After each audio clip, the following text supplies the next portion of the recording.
We're going to be breaking down Floraflex, Botainicare, NPK Nutrients, and Down to Earth. You're here with Mark Batwell at perfectgardens.com. Please remember to like, share, and subscribe. I'm super grateful for all the support you guys have been giving me. You guys actually just got this channel past 25,000 subscribers, and I am once again so grateful for you guys. If you haven't checked out our YouTube membership site, please go ahead and do so. I've set up an inexpensive way for creating a little bit better communication for people that need their questions answered a little quicker. Just want to say thank you so much to a new client of mine, Ricky. He came to the realization that Botainicare, which is owned by Monsanto's, which I am encouraging everyone to boycott, is heavily watered down, and he actually wanted to switch to Floraflex because he's been on the forums, and it looks like to him that it might be a better switch, obviously, not just to save money, but maybe even increase the quality, who knows. So before he bought anything on this next go around, I asked him if I could do a chemical breakdown of the nutrient lines and see if maybe I can bring some awareness to the forefront of his mind and maybe encourage him to go down one direction versus the other. Sorry for my voice being a little messed up. I'm losing it right now, although I still want to get a video out to you guys.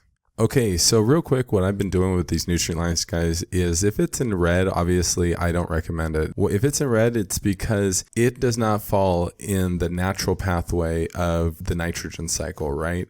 Although if you see them in yellow, you'll realize that some of these chemical compounds are kind of like in the middle. They're not the exact same chemical structure, but they're using raw materials that are derived from the main chemical compounds. So I put them in a yellow because I wouldn't use them personally, but I would still say that they're more beneficial than obviously the ones in the red. And then if they're in the green, that means that they already fall into the natural nitrogen cycle. Even though they're a man-made synthetic chemical, which they all are here, they're more closely in line with the natural nitrogen cycle, which is actually the types of food that microbiology enjoy eating. So if for some reason you decide to go in the microbiology direction midway through or halfway through or whatever, you can actually use them in combination together and they're not going to be hindering each other. So as you can see right here, we have Floraflex, Botainicare, and NPK Nutrients. I'm going to actually go through Down to Earth at the very end. I'm going to go to their website and I'm going to read you something at the very end. So I highly recommend you stay tuned to the very end because I think it's going to really blow your mind around these things. But just to give the quick answer, he wants to switch over to Botainicare to Floraflex. And one of the things I'm realizing, even though I don't support Botainicare, some of their nutrient lines, they do use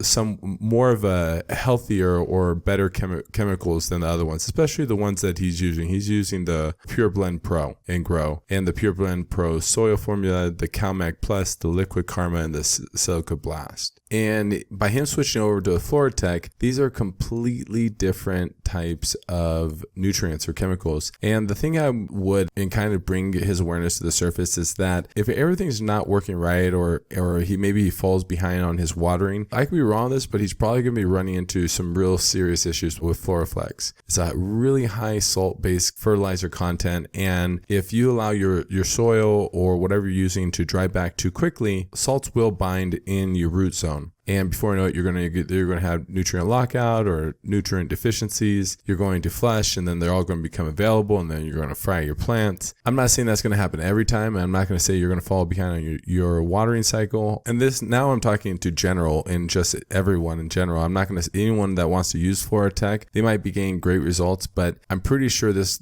nutrient line, if you don't have everything dialed in your room and you get preoccupied doing one thing and you once again fall behind on your watering, I'm pretty sure you're going to be running into some issues. Also, Floraflex uses urea, which isn't my favorite, obviously. And then in addition to this, they're also using the sodium. The reason, if you haven't checked out my other videos, I don't recommend sodium because it makes it an alkaline environment. The reason why they are using a sodium is because of two main reasons. When you get into using these higher nitrogens to make molybdenum and other trace minerals more available, it's all about the positive negative exchanges. The way I like to kind of explain it is that sodium makes things like water soluble, and you kind of like force it into the root system. That's the best way how I explain it. It's probably completely wrong how I'm explaining it, but that's how I imagine it in my mind, is that sodium makes things water soluble, just because you can use sodium as a degreaser or a cleaning agent, and I know how it works as a cleaning agent, so I use that same mindset in the growing aspect when they're trying to break down or make those minerals more water soluble. So what I also did in addition to this was I pulled up the NPK Nutrients and I pulled up their feed schedule. Oh, real quick, before we get into that feed schedule, let's get into the Floratech feed schedule, because there is a couple of benefits to this company, right? They're making very concentrated fertilizer, and even in what they're selling, all you need is their nutrient starter kit. For most growers, it's going to be $140. They're going to send you everything I'm talking about right now. You can buy it at perfectgardens.com if you want. If not, no big deal. And the thing about this is that you're going to be mixing up 200 grams of Veg 1 and 200 grams of Veg 2,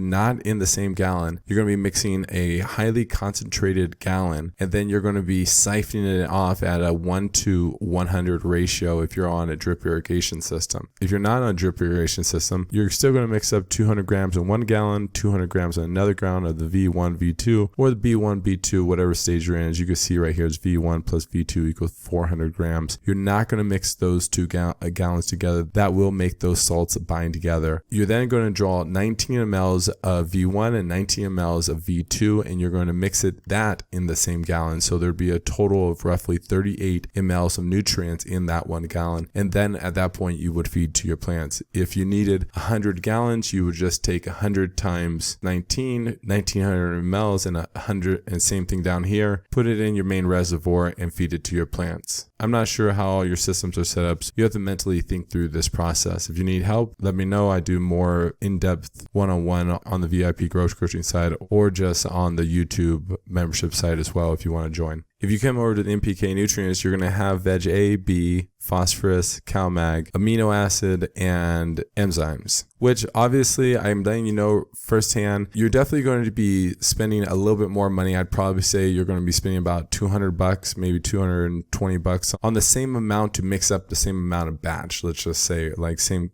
total content. Although depending upon this grow, you're most likely going to have more than enough to buy on the smaller amount bags and finish up your grow, and probably still have enough to get into the next grow. But the Floraflex, you're going to have enough for this grow, next grow, and maybe even the next grow after that before you run out. So definitely you're going to be paying more money. Although when I go over and I compare the nutrient lines, like what's the difference, I could definitely see NPK Nutrients is a little bit cleaner. Obviously they're using more of the red nitrogens, but NPK is using some of the reds. But these other supplemental nutrients that they're recommending is definitely 100% the green. Then they have some yellows. They have some yellows up here. They have some greens. If it's not highlighted, it's just because I haven't done enough research around the EDTA. I don't support the EDTA or the DDTAs. This is the chemical they use for a chelating agent. They need to use chelating agents to basically make these minerals not bind together when they're in solution and make them more water soluble so that they can be taken up by the plant. If not, if you've ever picked up a Fox Farm bottle, this video is not about Fox Farm, and you can always hear the salts. It's because the amount of salts that are being bind together in just one bottle bind and then fall out of solution. This is why they have a Veg A or a Veg B. It doesn't matter if it's the Floraflex or the NPK, they have an A and a B, same thing, A and a B. It's to keep these salts separated until they go into a diluted solution. And then, yeah, so this is right here. I would say when I just roughly look at it, they're almost about the same, and they're almost about the same. They really are. I'm not going to lie to myself. I'm not going to try to look at it. Although there are a couple additives that I would say that probably are going to make a little bit of a difference. You're probably going to get a little bit higher quality on the NPK. And I'm not just saying that. I'm literally saying that there is a little bit better nutrients and recommendations in this.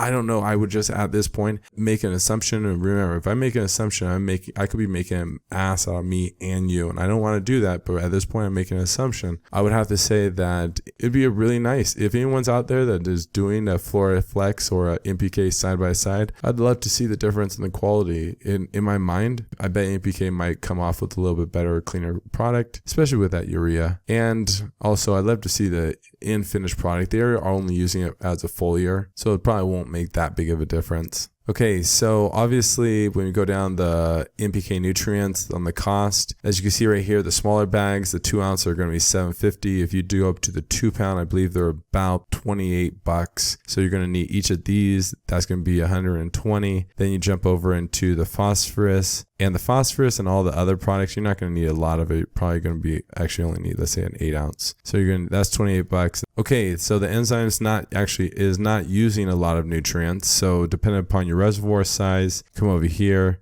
probably going to be needing an 8 ounce, still going to be about $75. And the amino acids, say another 8 ounce. Coming back over and checking out there, still not a lot of amino acids. So yeah, you're probably going to be a good way with the 8 ounce and another $75. So like I said, you're going to be probably about $250 into the nutrient line. Okay, so this was the jargon actually I wanted to read to you guys, because I actually found this article talking about the feed that they give to cattle, and I thought it was really interesting because what they had extracted just around the food. So obviously when I say the parts per million of a certain amount, don't think too much about the plants we're growing, just take this into consideration of what they have realized. Why is it important to know the difference between nitrate, nitrogen, and nitrates? And what do I mean by this is when you come over here, you'll see that nitrate, nitrogen falls outside of the nitrogens that are in the natural nitrogen cycle. And if you want to check out that video of the benefits of nitrogen, you can check that out. But the type of nitrate you're looking for is a NO3 negative. So let's go back over the article. Why is it different to know the difference between nitrate, nitrogen, and nitrates? Well, using the example above, if the score was 3,000 parts per million, they're just giving you an example, 3,000 parts per million of nitrate, nitrogen, then the forage may have a nitrate concentration that is almost 50% higher than what is often considered to be potentially toxic levels for nitrate, nitrogen. However, if the score is 3,000 parts per million of nitrate, there should be no worries, since this is less than 1/3 of the danger level for nitrates. So for the same score or value can range from quite dangerous to perfectly safe depending upon how it is reported. So what is the reason for the big difference? Basically, it comes down to how each laboratory tests for the report's result for nitrates. And I'm not going to get too much into this, but basically what we're trying to explain here is that they can have a much higher capacity for nitrogen that are not as toxic, but the other types of nitrogens, they become toxic at a much lower level. So the reason why I'm explaining this is that when you come over here and you are looking at dry amendments and you're thinking like,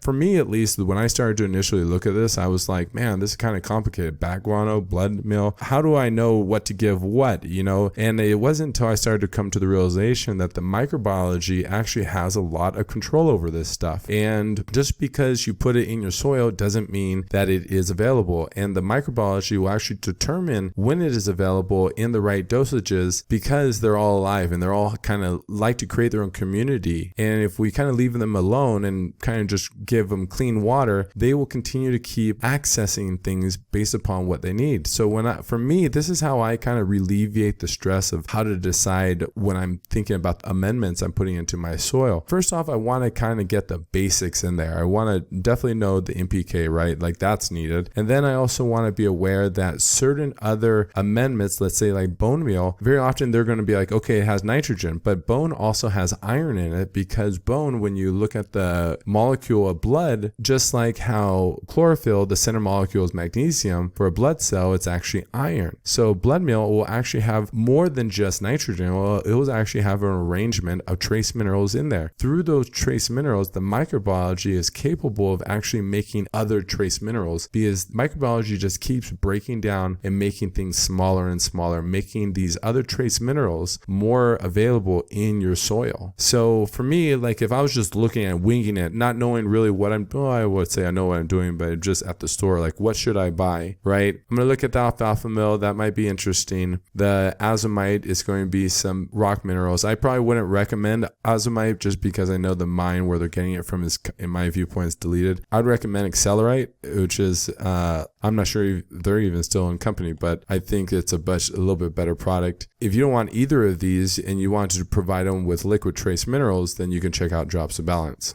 You have back guanos, and I like the guanos. Why do I like the guanos? I actually don't know exactly how if they steam press or if they do anything, but to my understanding of why insect frask and all these other things are so beneficial is because of the microbiology that lives on the poop, right? So when I look at back guano, that's what I want. I want an arrangement of microbiology, and obviously you're going to have, I'm going to recommend something like Recharge, Mycos or Azos to boost up the microbiology can kind of get it started a little quicker. But the reasons why you want different types of bat guanos, because they have bat guano here and they have some insect flask here, is because of the fungi and the bacteria that lives on the poop because of it going through the digestive system of the animal. So I'm probably going to want some acetamites, some blood meal, some bat guanos. They have some bone meal, so there's going to be some calcium in there, a little bit of nitrogen. If you want to go more vegan and not use bone meal or blood meal, you might want to look into the other like the feather meal. Might also, let's say, look into some oyster shells. All right, people are talking about how do you put a pesticide into your soil in the very beginning? Well, get some neem seed meal. It's a pesticide. This is where they derive Azamax and neem oil from, right? So